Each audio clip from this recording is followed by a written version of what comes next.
Bismillahirrahmanirrahim.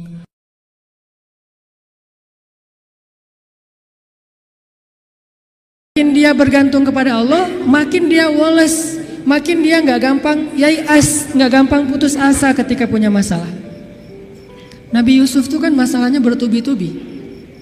Ketika Nabi Yusuf dilemparkan ke dalam sumur, ketika Nabi Yusuf dipenjarakan, ketika Nabi Yusuf difitnah, ketika Nabi Yusuf, banyak masalah Nabi Yusuf. Tapi pesan Nabi Yakub alaihissalam kepada anak-anaknya, la tai'asu min rauhillah. Baik kepada Yusuf ataupun kepada kakak-kakaknya, la tai'asu min rauhillah. Janganlah kalian berputus asa dari rahmat Allah. Kenapa? Allah itu maha menolong. Ketika kita bergantung kepada Allah, nggak ada yang mustahil. Selalu ada harapan ketika kita berikan harapan itu kepada Allah. Tapi kalau kita berikan harapan itu kepada makhluk, kadang-kadang harapannya semu. Karena makhluk itu, manusia itu sifatnya kullu man 'alaiha fan. Gak ada yang bisa benar-benar total, gak ada yang bisa benar-benar abadi, itu gak bisa. Tapi kalau kita letakkan harapan kita, lalu kita berikan hanya kepada Allah, roja kita hanya kepada Allah Subhanahu wa ta'ala, maka tidak ada kata al-ya's, tidak ada kata putus asa dalam kamus seorang mukmin. Laisa min akhlaqil mu'min al-ya's. Putus asa itu bukanlah sifat atau akhlaknya orang yang beriman kepada Allah. Sehingga kenapa bunuh diri itu menjadi dosa besar dalam Islam? Padahal kan nggak ganggu orang kan, kecuali tadi bikin macet sistem kereta. Itu juga nggak parah-parah banget lah, nggak sampai gara-gara kita bunuh diri orang akhirnya jadi misalnya celaka gitu, enggak, jarang lah. Apalagi bunuh dirinya sendiri, gantung diri. Kan bunuh diri itu enggak ganggu orang lain. Kenapa dianggap dosa besar? Karena bunuh diri ini sama aja dia tidak mengakui kebesaran Allah Subhanahu wa ta'ala. Dia tidak berpegang lagi kepada Allah. Dia putus asa dari rahmat Allah Subhanahu wa ta'ala. Padahal Allah selalu mengatakan la tai'asu. Jangan putus asa, aku kasih nih, aku kasih. Tapi dia bilang enggak akan dikasih. Berarti dia kufur kepada Allah Subhanahu wa ta'ala dan merugikan dirinya sendiri. Ketika mentalnya kayak gini, walaupun akhlaknya baik, tapi dia tidak punya daya tahan menghadapi masalah, maka dia akan selalu mengakhiri masalahnya dengan cara bunuh diri. Dalam Islam kasus bunuh diri bisa dibilang hampir nggak ada kalau dalam sejarah Nabi dan para sahabat. Satu-satunya ada kasus bunuh diri itu bunuh diri dalam peperangan ada. Dia lagi dibacok, habis lagi bertempur terus dibacok sama musuh, banyak luka, nggak tahan dengan rasa sakit, kena kayak tombak gitu di perutnya, karena nggak kuat dengan rasa sakit, dia tekan lagi tubuhnya ke tombak itu supaya cepat mati. Lalu ketika dia sudah meninggal, orang-orang mengatakan dia itu pemberani, dia itu syahid, dia itu hebat. Kata Nabi tidak, dia di dalam neraka. Lalu para sahabat bertanya, kenapa ya Rasul kok dia masuk neraka? Padahal kita tahu dia meninggalnya dalam fi sabilillah. Kata Nabi karena dia nggak bersabar terhadap ujian dari Allah Subhanahu wa ta'ala. Sakit, ya udah daripada saya nggak kuat nahan sakit, mending sekalian mati nih. Itulah al-ya's. Dan itu tidak ada dalam kamus orang yang yakin kepada Allah, beriman dan bergantung kepada Allah Subhanahu wa ta'ala. Jadi kalau kita mau belajar kepada orang Jepang, ada yang kita bisa belajar banget, yaitu moralnya, kedisiplinannya, kebersihannya. Tapi tetap ada satu hal yang fatal yang mereka tidak punya, yaitu Tuhan. Mereka nggak percaya kepada Tuhan. Kalaupun ada agama, kata teman-teman di sana, lahirnya sebagai orang agama Shinto kalau nggak salah, terus nikahnya sebagai agama Katolik kalau nggak Protestan, matinya sebagai agama Buddha. Jadi gonta-ganti itu. Kenapa gonta-ganti? Karena buat mereka agama itu hanya sekedar culture. Mereka tidak menyebut Islam sebagai agama Islam, tapi budaya Islam. Mereka tidak mengenal nilai-nilai ideologis, yang mereka tahu adalah nilai-nilai budaya, adat istiadat atau culture. Sehingga buat mereka pindah-pindah culture itu bagian dari kebijaksanaan. Kayak kita misalnya, saya nih orang Aceh, ketika saya berada di Sunda, di mana bumi dipijak, di situ langit dijunjung. Itu kan wise kan? Ketika kita menghargai budaya tempat kita tinggal, keramahan lokal atau apa gitu. Nah ini kan kearifan lokal. Arif kan bijaksana nih. Nah, karena mereka menganggap agama itu hanya sekedar culture, maka arif menurut mereka itu ketika kita bisa beradaptasi dengan semua momen-momen culture itu. Masa-masanya Valentine, mereka jadi orang Kristen. Masa-masanya hari tertentu, misalnya hari besar Cina, misalnya mereka jadi orang Buddha. Masa-masa tertentu mereka jadi orang Shinto dan segala macam. Yang nggak ada menjadi orang Muslim. Jadi karena nggak bisa dimix nih, satu-satunya yang nggak bisa dimix menurut mereka cuma culture Islam. Yang lain bisa dimix, culture Islam nggak bisa dimix sama mereka, sehingga nggak bersentuhan langsung. Ini artinya mereka melihat semua itu hanya sekedar moralitas, bukan sebuah nilai ideologis yang menguatkan mental, bukan. Sekedar moralitas. Culture Islam moralitas, culture yang agama-agama lain yang kita sebut itu moralitas, termasuk culture Jepang itu adalah moralitas. Tapi mentalnya lemah, sehingga ketika mereka punya masalah di dalam dirinya, mereka nggak punya pertahanan sama sekali. Sedangkan kita melihat ad-din, melihat Islam adalah sebuah nilai yang membangun mentalitas kita. Hanya ke akhir-akhir ini kita cenderung melihat Islam itu hanya sebagai undang-undang, sebagai syariat, sehingga orang takut sama Islam. Seolah-olah kalau kita mau menegakkan Islam, yang kepikiran itu cuma kisos, yang kepikiran itu cuma cambuk. Padahal Nabi menerapkan itu juga akhir-akhir setelah mentalitasnya udah mantep nih. Setelah pemahaman agamanya udah komprehensif, setelah diedukasi, baru kemudian penutupnya adalah menyempurnakan keadilan dengan cara menegakkan hukum. Kalau ada orang yang bilang misalnya, ngapain sih Tuhan katanya pengasih tapi kok menciptakan neraka?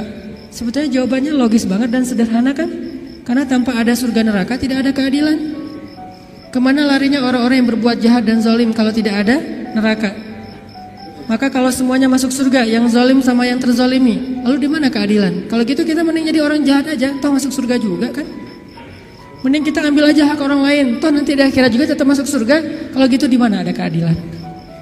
Keadilan Allah itu justru menciptakan surga dan neraka. Cuman pintu surga lebih banyak daripada pintu neraka. Dan Allah selalu memberikan peluang untuk selamat dari api neraka dengan cara mengampuni dosa.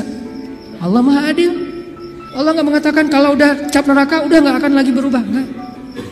Kalau kamu buat dosa sekali gak akan diampuni, pasti masuk neraka. Enggak. Disitulah Maha Rahman. Selain Allah adil, Allah juga Rahim, Rahman, Rauf, apalagi banyak sifat-sifat Halim. Allah menciptakan keadilan dengan adanya surga, adanya neraka. Tetapi Allah selain adil, Allah juga Maha Pengasih. Dengan apa? Kalau ada yang berbuat dosa, gak langsung dihukum sama Allah. Kita sering buat dosa, emangnya langsung dihukum? Enggak. Kadang-kadang memang Allah langsung negur, tapi bukan hukuman. Karena kalau dihukum harusnya lebih dari itu. Kalau ditegur, karena kadang-kadang kita gak sadar dengan cara-cara yang baik. Allah kasih sedikit, ada cemeti sedikit, biar kita dicambuk sedikit, ditoel dikit ya. Biar kita sadar. Supaya apa biar kita sadar? Biar dengan kesadaran itu kita menjadi lebih baik, lebih bermanfaat, lebih berkualitas hidupnya. Allah gak langsung menghukum kita. Kalau Allah mau menghukum kita dengan dosa kita, kayaknya kita gak ada yang berada di sini sekarang nih. Udah celaka dari dulu-dulu juga. Sekali kita minum, sekali kita narkoba, sekali kita berzina, sekali kita membunuh, sekali kita mengambil hak orang lain, udah langsung celaka. Kenapa masih bisa hidup? Kenapa masih bisa berada di masjid? Dan ini keistimewaan yang Allah kasih kepada kita. Orang yang sering nyakitin Allah masih diundang ke rumah Allah. Kan Allah baik banget tuh. Coba kita, ada yang sering nyakitin kita, mau diundang ke rumah kita? Di telepon aja kita reject terus, kalau perlu di blok, gak bisa nelpon lagi, unfollow segala macam, left group.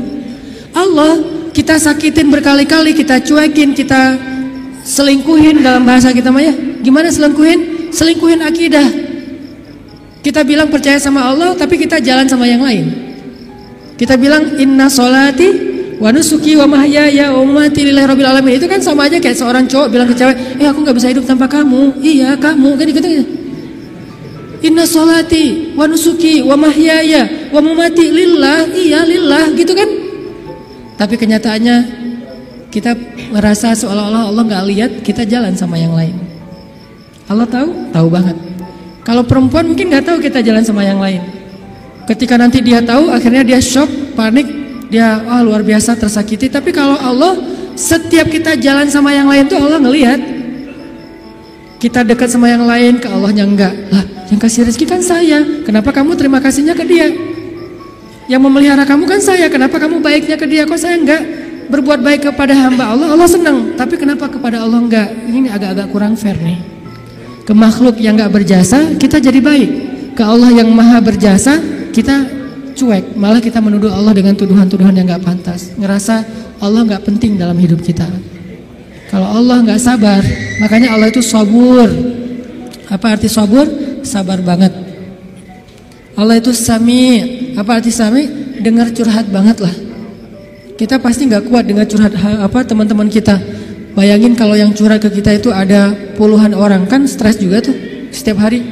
Allah dicurhatin miliaran orang setiap hari, coba. Bukan miliaran orang, miliaran makhluk, semuanya curhat kepada Allah. Yas'aluhu man fis samawati wal ard. Semua yang ada di langit dan di bumi curhat kepada Allah. Tapi Allah mendengar semua curhat mereka seolah-olah mereka itu cuma satu orang doang gitu. Dan baru pertama kali curhat, akhirnya Allah mendengarnya tuh sami'un. Betah banget ngedengerin curhatnya. Betah banget Allah dengar curhat kita, nggak pernah. Kan kamu udah kemarin curhat, giliran atau dengan yang lain? Enggak kan? Kita berdoa setiap hari kan udah kemarin giliran. Soalnya yang berdoa itu banyak loh. Kita di DM aja, di japri aja kadang-kadang bete juga nih kalau udah dijawab sekali terus nanya lagi karena banyak banget yang bertanya. Kan agak capek tuh makhluk. Makanya kita nggak disebut sami'un, tapi kita sami'un. Allah sami'un, kita sami'un. Apa bedanya? Kalau sami'un senang mendengar, tapi tetap ada batasnya. Kalau sami'un pendengar banget, betah banget ngedengerin, nggak ada batasnya. Nggak pernah Allah capek mendengar curhat kita. Lagian kadang-kadang kita yang dicurhatin ke Allah itu masalahnya itu juga belum selesai. Allah nggak pernah bilang belum selesai juga masalah yang kemarin. Nggak pernah Allah ngomong gitu. Kayak berlarut-larut kamu teh masalah nggak beres-beres. Allah nggak pernah ngomong kayak gitu kan? Tetap aja hambaku ada apa? Allah mendengar. Dan bukan cuma mendengar, Allah yang ngedatangin kita ke langit dunia setiap sepertiga malam. Terus Allah bertanya, hal min dihajah? Ada nggak di antara hambaku yang butuh sesuatu? Sini. Hal min taib? Adakah di antara hambaku yang pengen taubat? Sini aku terima taubatnya. Hal min mustaghfir? Adakah di antara hambaku yang pengen minta ampun? Sini aku ampuni dosanya. Allah datangin kita, Allah nawarin jasa kepada kita. Masih kita bilang juga Allah nggak berjasa dalam hidup kita? Masih kita bilang kita nggak butuh Allah Subhanahu Wa Taala? Fa bi ayyi ala'i rabbikuma tukadziban. Intinya ketahanan hati kita itu ketika kita dekat kepada Allah Subhanahu Wa Taala. Jadi nggak ada ceritanya dalam kamu seorang mukmin ada masalah, baper, udah gitu bunuh diri, nggak ada. Tergantung tawakal kita kepada Allah. Coba rasain ketika kita lagi ngerasa enak nih hubungannya sama Allah, sama ketika kita lagi jauh dari Allah, terus dua-duanya dikasih masalah, mana yang lebih nyaman buat kita? Kalau kita pas lagi dapat masalah, pas lagi dekat sama Allah, itu akan bertahan banget. Saya pernah ngerasain itu. Saya karena kan sering ditolak ya ceritanya ya, curhatlah dikit lah ya. Kalau ditolaknya lagi jauh dari Allah itu baper. Tawaf Sungai Nil kan, mau loncat, aduh dalam takut ada apa kuda Nil gitu, nggak loncat, buat apa lagi hidup kalau kayak gini ya. Kenapa kayak gitu? Lemah gara-gara jauh dari Allah. Kalau ditolak pas lagi dekat sama Allah nggak apa-apa, yang penting jangan ditolak sama Allah kan gitu. Ditolak, ya Allah pasti engkau mau ganti yang lebih keren ya. Husnuzon kan, aku tergantung prasangka hambaku. Ya udah bertahan. Orang makin dekat sama Allah makin tough, makin bisa survive dalam menghadapi masalah. Makin tuh. Kenapa? Karena survive seseorang dalam menghadapi masalah itu bukan soal dia punya uang atau enggak, dia punya teman atau enggak, dia sehat apa enggak. Soal mentalnya, hatinya kuat enggak menghadapi masalah. Baru dia bisa tough dan survive. Ada orang yang secara fasilitas hidup udah nyaman, kenapa masih bunuh diri? Termasuk tadi tuh di Jepang itu kan jaminan sosial tinggi banget ya, luar biasa ya. Sampai ada teman saya bukan hanya berlaku untuk warga Jepang, untuk warga asing yang kerja di Jepang tetap dapat jaminan sosial karena pajaknya tinggi. Ada teman saya yang ngelahirin, setelah dia nikah hamil lahir, itu anak biaya ngelahirinnya ditanggung pemerintah, terus ibunya boleh cuti selama 6 bulan, tapi tetap dapat gaji full setiap bulan. Cuti 6 bulan, gaji fullnya setiap bulan, ditambah lagi dengan bonus karena udah punya anak, dikasih bonus. Jadi punya anak dikasih bonus. Makanya di sana tuh kayaknya orang menikah itu semangat ya, nggak pengen istiqomah jomblo lah ya, karena jomblo nggak ada bonus di sana. Begitu nikah dapat bonus, begitu punya anak dapat bonus. Tapi ada batasannya, anak nggak boleh banyak-banyak juga. Makin nambah anak, makin nambah pajak. Jaminan sosialnya tuh tinggi. Tapi kenapa kok malah gampang putus asa? Padahal secara fasilitas hidup sudah tercukupi. Mental. Mungkin secara etika keren lah, pokoknya ngacung jempol pokoknya. Tapi kalau mentalnya lemah, kosong. Ada yang gersang di dalam hatinya karena tidak diisi dengan kata Allah di dalam hati mereka. Di satu sisi kita perlu belajar kepada mereka, di sisi yang lain mereka perlu belajar kepada mukmin. Salah satunya mukmin di Indonesia. Ketika kita jauh dari Allah, mulai naik tingkat kriminal, mulai naik tingkat bunuh diri, mulai banyak orang yang putus asa, mulai banyak orang yang mengeluh, terjadilah krisis sosial. Itu ketika jauh dari Allah. Sejak kapan dalam persepsi kita miskin itu masalah? Di zaman Nabi miskin itu bukan masalah. Masalah itu fakir, bukan miskin. Di zaman Nabi malah berdoa jadi pengen jadi orang miskin. Ya Allah, hidupkan saya sebagai orang miskin, matikan saya sebagai orang miskin, bangkitkan saya bersama orang miskin. Nabi itu cuma bilang hampir-hampir kefakiran itu menyebabkan orang kufur. Itu teks hadisnya, kadal fakru ayyakuna kufran, bukan miskin jadi kufur. Nggak ada teks kayak gitu.